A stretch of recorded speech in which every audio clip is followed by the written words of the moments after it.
Good morning, students. My name is Kavita Chaudhary from Sunita Global School and I will teach you Hindi in class 4. तो बच्चों, एक बार फिर से आपका मेरी कक्षा में हार्दिक स्वागत है। आज की क्लास में हम आपके हिंदी की किताब से पाठ 14 पानी और रसगुल्ले इस पाठ को पढ़ेंगे। जैसा कि आपको पता ही है, पिछली क्लास में हमने पाठ 13 पढ़ा था जिसका नाम था यात्रा जो पूरी ना हो सकी और साथ ही साथ हमने उस पाठ के प्रश्न उत्तर भी कर लिए थे। तो मैं आशा करूंगी कि उस पाठ यानी पाठ 13 के जो प्रश्न उत्तर मैंने आपको कराए वो अपने समय पर अपनी हिंदी की कॉपी में कर लिए होंगे। आज की क्लास में हम पाठ 14 पढ़ेंगे, ठीक है बच्चों, जिसका नाम है पानी और रसगुल्ले। जल ही जीवन है, जल नष्ट नहीं करना चाहिए, जल व्यर्थ गवाने से क्या होगा, आओ पढ़े। ये लाइन क्या कह रही है कि जल ही जीवन है, यानी जो हमारा जीवन चल रहा है वो कैसे चल रहा है, जल से ही चल रहा है। यानी अगर हमें पानी नहीं मिलेगा तो हम मर जाएंगे। तो वैसे ही जल ही क्या है, जीवन है। जल नष्ट नहीं करना चाहिए, यानी जल को कभी खराब नहीं करना चाहिए। और जल व्यर्थ गंवाने से क्या होगा, आओ पढ़े। और जो जल है यानी पानी है उसे हम ऐसे ही व्यर्थ गवाते जाएंगे तो क्या क्या हो सकता है वो सब हम इस कहानी में पढ़ेंगे। तो देखो यहाँ पर एक कविता दी गई है, क्या लिखा गया है, गुनगुनाओ। तो ये पानी पर ही एक कविता लिखी गई है, इसे हम पढ़ते हैं। जल है जीवन का आधार, प्रकृति का पावन उपहार, सभी प्राणी जल ही पीते हैं, जल पर ही जिंदा रहते हैं। खर्च करो जितना हो कम, बात हमारी लो यह मान, वर्षा का जल बह ना जाए, जल संरक्षण रह ना जाए। जल को कभी ना व्यर्थ बहाना, वरना होगा फिर पछताना। यानी एक छोटी सी कविता लिखी गई है जल पर, जिसमें बताया गया है जो जल है वो ही जीवन का आधार है। ये नेचर यानी प्रकृति द्वारा दिया गया एक पावन उपहार है। सभी प्राणी यानी जीवित प्राणी जल ही पीते हैं और जल पर ही जिंदा रहते हैं। जितना हो सके उतना हमें पानी को कम खर्च करना चाहिए, ये बात हमें माननी चाहिए।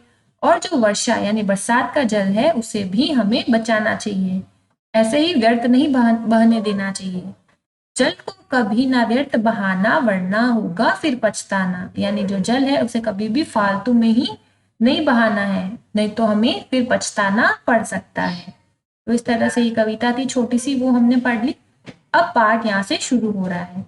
तो इस पाठ में जो है 4 पात्र हैं, पात्र यानी करेक्टर्स, जैसे मुन्नू, बिमला, भैया और भाभी। भैया और भाभी, ठीक है। तो मुन्नू, बिमला, भैया और भाभी इस पाठ में आपको देखने को मिलेंगे। इनकी बातचीत जो है वो आपको सुनने के लिए मिलेगी। अब पाठ शुरू करते हैं। एक मध्यम वर्गीय परिवार के खाने का कमरा, जिसमें एक घड़ी रखी हुई है जो 6:45 बजा रही है। मध्यम वर्गीय परिवार यानी एक मिडिल क्लास फैमिली है, उनके खाने का एक कमरा है जिसके अंदर एक घड़ी है वो रखी हुई है और उस घड़ी में कितने बज रहे हैं, 6:45 बज रहे हैं, यानी 5:45, यानी 5:45, ठीक है, इतना समय हो चुका है। मेज पर दूध रखा है, मेज यानी टेबल, उस पर क्या रखा हुआ है, दूध। छोटा मुन्नू अपनी भाभी के पास बैठा है, यानी ये मुन्नू है, ये किसके पास बैठा है, अपनी भाभी के पास। मुन्नू, अब देखो मुन्नू क्या कहता है, भाभी 6:45 बज गए हैं, आज अभी तक भैया नहीं आए, मैंने आज रसगुल्ले मंगवाए हैं। तो मुन्नू क्या कहता है अपनी भाभी से कि भाभी जो है 6:45 हो गए हैं, यानी 5:45 हो गए हैं और अभी तक भैया नहीं आए हैं, मैंने आज जो है उनसे रसगुल्ले जो है वो मंगवाए हैं। तो भाभी क्या कहती है, वे रसगुल्ले लाएंगे तो कहीं भाग थोड़ी ही जाएंगे, खेल कर खा लेना। तो भाभी क्या बोलती है मुन्नू को कि तुम्हारे भैया जो है वो तुम्हारे लिए रसगुल्ले लाएंगे, तो जो रसगुल्ले है वो कहीं भाग थोड़ी ना जाएंगे, तुम जब खेल लो उसके बाद तुम उन्हें खा लेना, यानी तुम्हारे खाने के लिए वो रसगुल्ले सुरक्षित हैं, तुम मन आए तब उनको खा सकते हो। मुन्नू अब क्या कहता है, नहीं भाभी, मैं तो ताजे ताजे रसगुल्ले खाऊंगा। ताजे ताजे यानी जैसे मार्केट से आए वैसे ही खा लिए, ठीक है। भैया प्रवेश करते हुए, यानी अब जो भैया है वो घर में आ गए हैं। अब भैया क्या कहते हैं, ताजे ही नहीं बल्कि ठंडे ठंडे भी, खूब रसगुल्ले खाओ। तो भैया क्या कहते हैं कि तुम ताजे ही नहीं ठंडे ठंडे रसगुल्ले भी खाओ, जितना मन हो उतना खाओ। मुन्नू, बड़े अच्छे हैं मेरे भैया। मुन्नू खड़ा होकर कूद कूद कर गाते हुए। अब देखो मुन्नू खुश हो गया है और क्या कहता है कि बड़े ही अच्छे हैं मेरे भैया। और क्या गा रहा है देखो, बड़े भले हैं मेरे भैया बल्ले बल्ले, मुझे खिलाते हैं रसगुल्ले बल्ले बल्ले। ठीक है, तो छोटा बच्चा है मुन्नू, तो वो खुशी के मारे क्या गा रहा है कि बड़े भले हैं मेरे भैया बल्ले बल्ले, मुझे खिलाते हैं रसगुल्ले बल्ले बल्ले। फिर देखो ये है मुन्नू जो खुशी के मारे नाच रहा है, ये इसके भैया है और ये इसकी भाभी है। और घड़ी में कितने बजे हैं? 5:45। ठीक है। अब भाभी, अरे मुन्नू जा हाथ धोकर जल्दी आ। तो क्या बोलती है भाभी मुन्नू को कि अरे मुन्नू जाओ तुम हाथ धोकर के जल्दी आ जाओ। मुन्नू क्या कहता है? अभी आया हाथ धोकर। मुन्नू हाथ धोकर नल को खुला छोड़ देता है, यानी हाथ तो धो लेता है पर जो टैप है यानी नल है उसे खुला ही छोड़ देता है।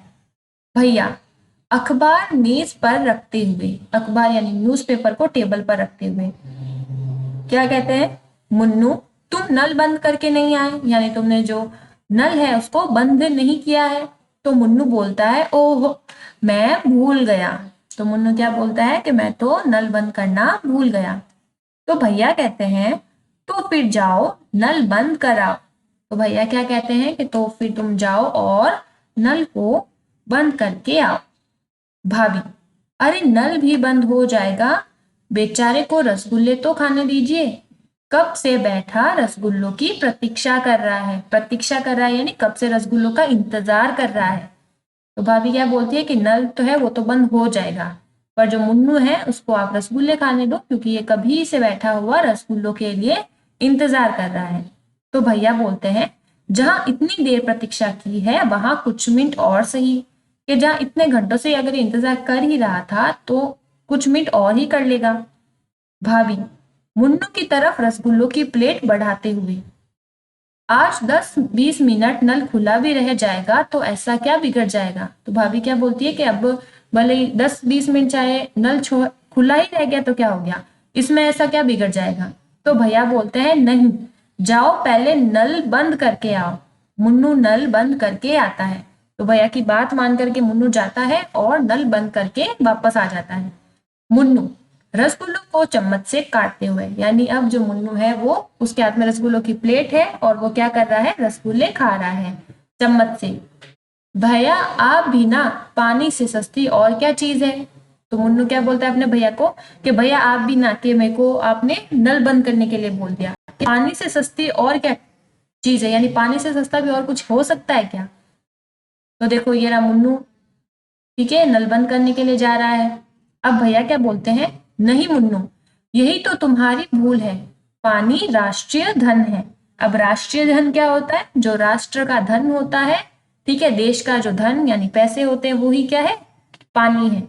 इसको जरा सा भी बर्बाद करना राष्ट्रीय अपराध है। तो भैया क्या बोलते हैं कि नहीं मुन्नू, ये तुम्हारी भूल है कि जो पानी है वो क्या है? राष्ट्रीय धन है, यानी कि राष्ट्र का क्या है? धन है, और इसको जरा सा भी बर्बाद करना राष्ट्रीय अपराध।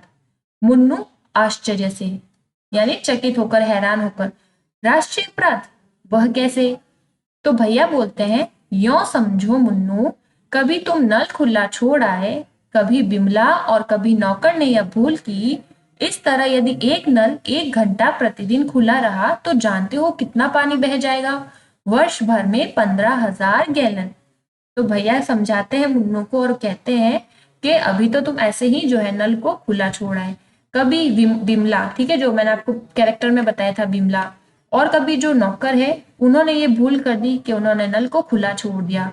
तो इस तरह यदि एक नल यानी एक जो टैप है, नल है, वो एक दिन प्रतिदिन खुला रहा यानी 1 घंटे तक पानी बहता ही रहा, तो तुम जानते हो कि कितना पानी बह जाएगा, यानी पूरे साल भर में 365 दिनों में 15,000 गैलन जो पानी है वो ऐसे ही बह जाएगा।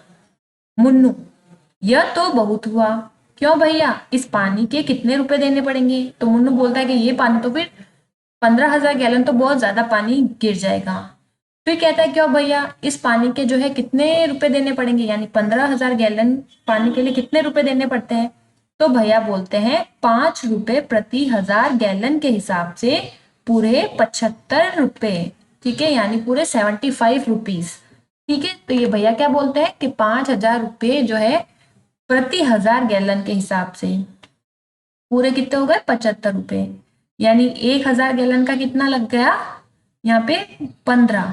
ठीक है, तो ये कह रहा है कि पूरे 75 रुपए लग जाएंगे। मुन्नू हिसाब लगाकर, यानी कि 15 रसगुल्ले बह गए। नहीं भैया, यह नहीं हो सकता, मैं 15 रसगुल्ले कभी नहीं बहने दूंगा। यानी 75 यानी 75 यानी 75 रुपए में कितने आ रहे हैं, कितना पानी आ रहा है 15,000 गैलन, और 75 रुपए में कितने रसगुल्ले आ रहे हैं 15 रसगुल्ले। तो मुन्नू कहता है कि मैं 15 रसगुल्ले जो है, ऐसे तो 15 रसगुल्ले बह गए इतने रुपए के, तो नहीं भैया ये नहीं हो सकता, मैं 15 रसगुल्ले कभी भी नहीं बहने दूंगा, मैं आगे से हमेशा नल बंद किया करूंगा। अब बिमला क्या कहती है, पर हम जितना पानी बहाते हैं उसका तो हम पैसा दे देते हैं, यह फिर राष्ट्रीय अपराध कैसे हुआ कि भाई हमारे घर में पानी जो है उसका हम पैसा दे रहे हैं, उसके पैसे हम चुका रहे हैं, और हम चाहे जितना भी उसको बहा सकते हैं, तो फिर ये राष्ट्रीय अपराध कैसे हो सकता है। तो भैया जवाब देते हैं, वह हर चीज राष्ट्रीय धन है जिसके कम और अधिक होने से देश की आर्थिक स्थिति पर प्रभाव पड़ता है। तो भैया क्या बोलते हैं बिमला से कि वो हर एक चीज जो है वो राष्ट्रीय धन मानी जाएगी जिसके कम होने से या फिर उसके ज्यादा होने से देश की आर्थिक स्थिति यानी फाइनेंशियल कंडीशन जो है उस पर प्रभाव पड़ता है। क्या तुम बता सकते हो कि नलों में से पानी कहाँ से आता है, भैया पूछते हैं दो बिमला बिमला और मुन्नू से कि तुम बता सकते हो कि जो हमारे घरों में पानी आता है नलों से वो कहाँ से आता है। तो मुन्नू बोलता है हमारे यहाँ तो यमुना से आता है। कहाँ से, यमुना नदी से। ठीक है, हमने अभी ईवीएस में भी पढ़ा था कि उत्तरी भारत की बड़ी नदी है जिसका नाम क्या होता है, द यमुना। तो क्या बोल रहा है मुन्नू कि हमारे यहाँ तो यमुना से आता है। भैया बोलता है यमुना नदी से पानी अपने आप नलों में नहीं चला आता, कि ऐसा नहीं कि यमुना नदी के अंदर पानी है वो अपने आप चल के हमारे घर में नलों के अंदर आ जाता है। बिजली की मशीनों द्वारा यमुना से पानी नलों में चढ़ाया जाता है। ठीक है, तो जैसे हमारे घर पे भी पानी आता है तो ऐसे तो आ नहीं सकता, मशीन चलाई जाती है, और मशीन किससे चलती है, बिजली से। तो वैसे ही भैया मुन्नू को समझा रहे हैं कि बिजली के मशीनों द्वारा यमुना से पानी नलों में चढ़ाया जाता है। 15,000 गैलन पानी को नल में चढ़ाने के लिए 10 यूनिट बिजली खर्च होती है। अब ये यूनिट क्या होता है, यूनिट होती है बिजली मापने की एक इकाई। ठीक है, तो यूनिट क्या हो जाएगी, बिजली मापने की एक इकाई, यानी बिजली को मापने के लिए यूनिट का इस्तेमाल किया जाता है। तो पानी को नल में चढ़ाने के लिए 10 यूनिट बिजली खर्च होती है, जिससे 600 प्याले यानी कि 600 चाय का पानी गर्म हो सकता है। यानी 600 प्याले चाय का पानी 10 यूनिट बिजली से गर्म हो सकता है। या फिर तुम 480 कपड़ों पर इस्त्री कर सकते हो। 480 कितने, 480, इतने कपड़ों पर तुम क्या कर सकते हो, 10 यूनिट बिजली से इस्त्री यानी कि प्रेस कर सकते हो। अब उसके बाद बिमला बोलती है यह तो बड़ी भारी हानि है, हानि यानी नुकसान है, कि तब तो भाई बहुत बड़ी हानि है, तब तो ये बात बड़ी नुकसान की है। भैया बताते हैं कि यह हानि इसलिए और भी अखरती है कि हमारे देश में बिजली की बड़ी कमी है। यदि हम किसी भी प्रकार से बिजली को नष्ट करते हैं तो इसका अर्थ है कि हम देश के बढ़ते हुए उत्पादन को रोकते हैं। तो भैया क्या बोलते हैं कि ये हानि, ये नुकसान और भी ज्यादा हमें तब खराब लगता है क्योंकि हमारे देश में वैसे ही बिजली की बड़ी कमी रहती है, और हम इस प्रकार से जो है बिजली को नष्ट करेंगे तो इसका अर्थ क्या हो जाएगा कि हमारे देश में जो उत्पादन और हो सकता है, और चीजें जो बन सकती है उसको हम रोक देते हैं। विमला कहती है देश के बढ़ते हुए उत्पादन को कैसे रोकते हैं, कि भाई पानी के बहने से हम देश में जो उत्पादन हो रहा है उसको कैसे रोकते हैं। तो भैया कहते हैं कि जो बिजली हमने नष्ट कर दी उसके स्थान पर धोबी ने कोयला काम में लिया। अब धोबी क्या करता है, कपड़े धोता है, कपड़े धोकर उनकी इस्त्री करता है। तो बिजली हमने कैसे नष्ट कर दी, पानी को चढ़ाने में पहले तो, फिर उस पानी को बहाकर, तो बात पानी का इस्तेमाल हुआ नहीं और पानी भी नष्ट हो गया। और धोबी ने क्या किया, कोयला काम में लिया, प्रेस करने के लिए कोयले वाली भी एक प्रेस आती है ना, तो उसकी जगह धोबी ने क्या किया, बिजली का इस्तेमाल नहीं किया, उसकी जगह कोयले को काम में लिया। यह कोयला यदि बच जाता तो उसे किसान जला देता, और जब ये अगर कोयला बच जाता तो जो किसान है वो इस कोयले का इस्तेमाल कर लेता, इससे वह गोबर बच जाता जिसे किसान जला डालते हैं। तो किसानों को वो मिलता नहीं कोयला, तो वो क्या करते हैं, गाय के गोबर से ही चूल्हा जला लेते हैं और जो गोबर था वो भी क्या हो गया, जल गया। तो मुन्नू कहता है और उसकी खाद से किसान अधिक अन्न उपजा सकता था।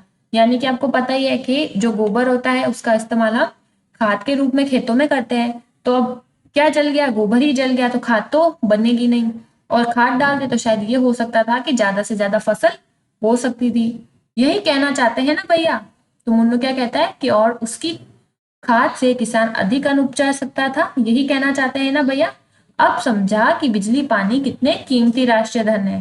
तो भैया बोलते हैं चलो समझ तो गए, अब खूब छक्कर रसगुल्ले खाओ, यानी तुम खूब रसगुल्ले खाओ। मुन्नू, रसगुल्ले बाद में खाऊंगा, बराबर के कमरे में पंखा चल रहा है, पहले वह बंद तो कर दूं। बिमला, अरे बातों बातों में मुझे हीटर बंद करने की याद ही नहीं रही। भैया खड़े होकर, हम सबको राष्ट्रीय धन का ठीक से प्रयोग करना ही चाहिए। फिर पर्दा गिरता है, यानी कि क्या हो गई है, कहानी समाप्त हो गई है। बिमला और मुन्नू को ये समझ आ गया है कि पानी और बिजली क्या है, हमारा राष्ट्रीय धन है, राष्ट्र का धन है। इसे ऐसे ही हमें नहीं व्यर्थ करना चाहिए। तो इस पाठ की शिक्षा आपकी क्या हो गई, इस पाठ से आपको क्या शिक्षा मिलेगी, यही कि पानी और बिजली जो है वो हमारे राष्ट्रीय धन है और इन्हें व्यर्थ नहीं करना चाहिए। तो ये कहानी किसने लिखी है, रमेश भाई ने। तो ये तो बात हो गई पाठ की, जिसका नाम था पानी और रसगुल्ले। अब इस पाठ के शब्दार्थ है, वो शब्दार्थ हम देख लेते हैं। शब्दार्थ है पहला प्रतीक्षा। प्रतीक्षा का अर्थ होता है इंतजार। उसके बाद दूसरा है राष्ट्रीय धन। राष्ट्रीय धन का अर्थ होता है राष्ट्र का धन। यूनिट, यूनिट का अर्थ होता है बिजली मापने की इकाई। और फिर है हानि, हानि का अर्थ होता है नुकसान। अब इन शब्दार्थ को आपको अपनी हिंदी की कॉपी में करना है। किस तरह से करना है एक बार वो भी मैं आपको समझा देती हूँ।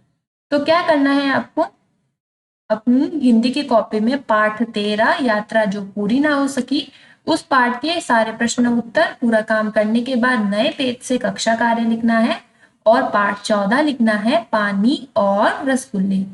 उसके बाद शब्दार्थ हेडिंग लगानी है। पहला शब्द है प्रतीक्षा, जिसका अर्थ होता है इंतजार। दूसरा है राष्ट्रीय धन, जिसका अर्थ होता है राष्ट्र का धन। तीसरा शब्द है यूनिट, जिसका अर्थ है बिजली मापने की इकाई। और चौथा अर्थ है हानि, जिसका चौथा शब्द है हानि, जिसका अर्थ होता है नुकसान। ये शब्द है और ये इनके अर्थ है, ठीक है। तो हानि का अर्थ हो जाएगा नुकसान। तो ये जो कार्य है शब्दार्थ, तो आपको अपनी हिंदी की कॉपी में करना है। तो आशा करूंगी कि आपको पाठ पानी और रसगुल्ले पसंद आया होगा और साथ ही साथ आप इस पाठ की सीख को भी याद रखोगे कि हमें ना तो पानी को व्यर्थ गंवाना है और ना ही बिजली को हमें व्यर्थ गंवाना चाहिए। आप जहां पर बैठते हो वहीं पे आपको बिजली का इस्तेमाल करना है। फालतू में आपको लाइट जला के नहीं रखनी है, पंखा चालू नहीं करना है। तो इस सीख को हमेशा आपको याद रखना है। तो आज की क्लास में इतना ही बच्चों, मिलते हैं अगली क्लास में, तब तक के लिए धन्यवाद।